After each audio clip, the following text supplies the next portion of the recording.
Did your pastor violate Hebrews chapter 10 verse 25 recently?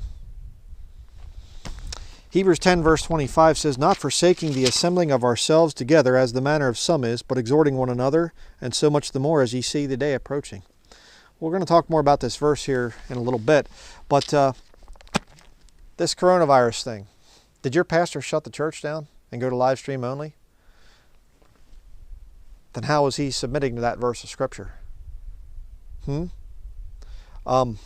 Not forsaking the assembling of ourselves together. It doesn't say, well, we can assemble online or something like that through online streaming or whatever else because he had to shut the church building down.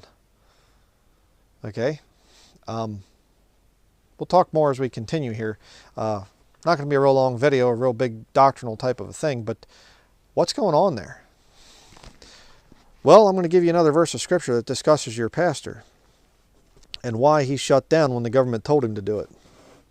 It doesn't say not forsaking the assembling of ourselves together unless there's an order from the federal government, then you should. It doesn't say that. John chapter 10. And by the way, if your pastor shut down the church building, not only did he violate Hebrews chapter 10 verse 25, he also violated the First Amendment if you're here in America. So what's the First Amendment? Congress shall make no law regarding the establishment of religion, of a religion I think it says, or prohibiting the free exercise thereof. So the government gave an unconstitutional order, and if your pastor submitted to it, he violated Hebrews 10:25 and the Constitution. Why did he do it? John chapter 10, verse 11. "I am the good shepherd. The good shepherd giveth his life for the sheep." Speaking about Jesus Christ. And here's your pastor. Verse 12, "But he that is an hireling and not the shepherd, whose own the sheep are not, seeth the wolf coming, and leaveth the sheep, and fleeth, and the wolf catcheth them, and scattereth the sheep. The hireling fleeth, because he is an hireling, and careth not for the sheep."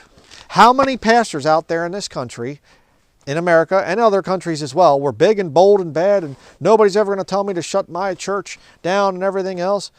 And all of a sudden the government comes along and says, shut your church down so people don't get the coronavirus. Not even that dangerous when you really study the science behind this coronavirus thing. It's essentially the flu that's a little bit more contagious. 80 to 90% of the people that have gotten it have recovered. The only people that died were people that had pre-existing health conditions. Okay? So,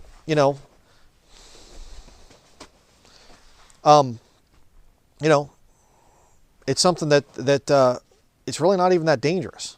And yet your pastor shuts down because the federal government told him to do so. I thought that's separation of church and state.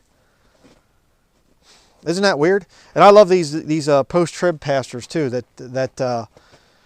they're coming along. They're not going to take the mark of the beast, and we'll fight the forces of the Antichrist. We're going to fight against this. The government says shut down. They say, oh, yes, sir. Yes, sir. Yes, sir. Heil Hitler. Yes, sir. And yet they're going to be there to lead their congregation and say, don't take the mark. Right. Okay. Now, let me just kind of go back here. All right, because I said Hebrews chapter 10 verse 25 and I applied it to churches today. Why? Because churches will apply it to people like myself. You see, I believe in what the New Testament actually teaches, that Christians don't worship in buildings, okay, in terms of calling it a church building. You want to meet in a building, an upper room or whatever like they did in the early part of the book of Acts, Acts chapter 1, fine, there's not a problem with that. I'm not against Christians fellowshipping together, Christians getting together to worship the Lord. That's fine, absolutely fine. But to build a building and call it a church and then incorporate it under governmental control, here in America it's 501c3 IRS status, which means it's an official tax exempt organization, and now the government's making new little things for that too. That's another issue. But churches have put themselves under governmental authority, and then they claim that house church Christians like myself are not legitimate, when all that you see in the Bible, in the New Testament, are house church Christians. And we understand dispensationally that Hebrews chapter 10:25 is not even written to us. It's written to Jews in the time of Jacob's trouble. But see, the reason I made this video is because a lot of church building preachers condemn you if you worship at home. If you worship the Lord at home in the past, if you've been doing it for years and years and years because you understand there's no scripture saying I have to go to church. That appears nowhere in the King James Bible. Go to church. It's not in there. Okay? If you realize that, these church building preachers will come out and they'll attack you and they'll say, you're violating Hebrews chapter 10:25. And we are not violating Hebrews 10:25. And yet as soon as the federal government tells them to violate it, they do just like that. They snap to attention. Yes, sir. We'll shut down immediately, sir. It only reopened so we can make masks for the medical establishment or some other kind of a thing in government service. They shut down their church so you can't worship, but then they'll turn around and have government service there. They'll do things for the government. They're fake. They're frauds. If your pastor at your church shut down, he violated the First Amendment and he violated Hebrews 10:25 according to his own standards, leave. Don't ever go back. When it's time when the restrictions are lifted or whatever else, don't ever go back to that church building.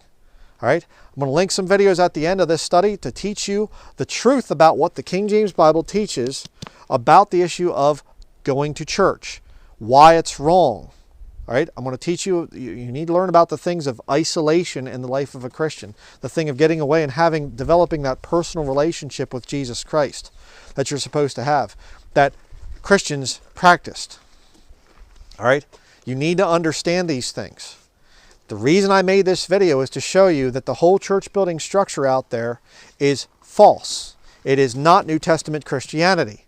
That's so important to understand. All right?